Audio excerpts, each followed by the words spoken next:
Brett, how do you think it went today, especially in an off season where you don't have a combine and days like this are of the most importance?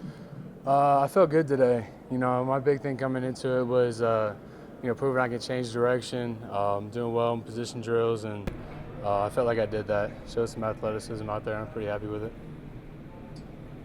If you can share, how many teams have you talked to? What do they like? What do they still want you to work on?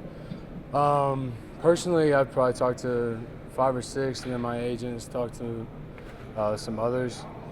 The big thing they like is my ability to play multiple positions, move around, how I approach the game, my mental preparation, things like that, and my size are some things that they like.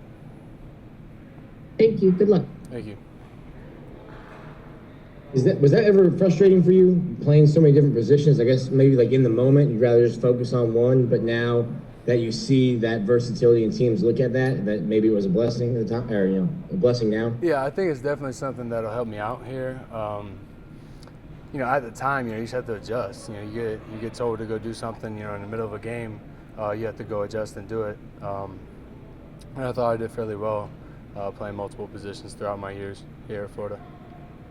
And then I'm sure teams asking about health. Just how nice was it for you? We didn't get to talk to you much last season, but how nice was it just to go through a whole year healthy or relatively healthy? I mean, you didn't miss anything. Yeah, I mean, the prior injuries definitely came up. That's just them doing their jobs. And it's just something I tell them, like, listen, I've played and started over 30 games since then.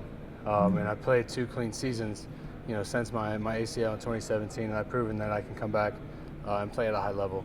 So it's definitely something that I overcame and got better from. That's awesome. Congrats. Good job. Appreciate it. Thanks, boss. Edgar, go ahead. Yeah, hey, Brett. So 31 of the 32 teams were there, apparently. What's just that whole vibe like? You go in there, you got NFL teams, you got head coaches, you watch on TV. What's this the pro day experience like? Yeah, it's a cool experience. Not only all the different teams out here, but also just being out on the field with our players here at Florida too, for the last time, being able to run around and put on a show. So I had a lot of fun with it. It's definitely a cool experience. I look forward to what the future holds. Well, you said put on a show. Who do you felt like put on a show? I mean, you had a few teammates that did some crazy stuff out there. You look at today, and I would say the first guy that pops in my mind would be Marco Wilson, Kadarius Toney, Pitts, Trask. I thought a lot of guys did really well today and helped themselves out. You said first guy Marco. Why? Because when they lined him up for the vertical, he jumped over the top thing on there. So. And then him running, his bench press, really, really good day for him. Thanks, man. Good luck to you. Thanks, boss. I want to ask you about Kyle Trask, if you don't mind. Obviously, you played with him, worked with him for a while. What do you think NFL teams should know about him? He's a game manager, and his preparation. Yeah, if you want to, his preparation going into games was the biggest thing I took from it. We're talking about Kyle. You got anything to say about Kyle? Kyle was great. Kyle was great. Yeah, just how he approaches the game. Doesn't make many mistakes, and going into the games, he's just so smart. He knows what the defense is doing before they do it, and he's able to direct the offensive line. So that we're putting a guy on a guy and blocking for him, and I thought he did really well all year. Thank you. Hey, Brad, I wanted to follow up on that real quick. Is there something analysts are missing on Kyle? Because it seems like a lot of guys don't have him in that kind of top tier, along with Lawrence, Fields, those guys. Yeah, and I don't really get it. If you look at this season, a lot of teams that played us were dropping 8 the entire game, and he was still able to put on a show literally every single week. Minimal mistakes, makes the big play in big games. And was a hell of a teammate. Ever since we've been here, he's been a great teammate, a guy that works really hard, and I don't know how he's being overlooked right now. Zach.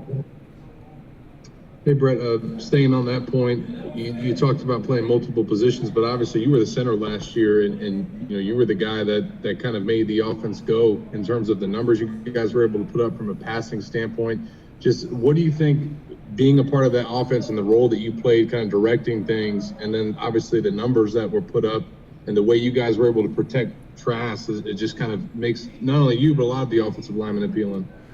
Yeah, I would just say the entire year is just fun, man.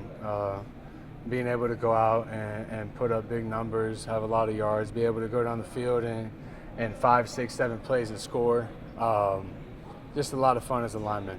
Big plays, a lot of playmakers. So the entire year was just a lot of fun. The guys up front I thought did well, and had a good year. How much more responsibility did you have to personally take on because of how much more you guys passed last year?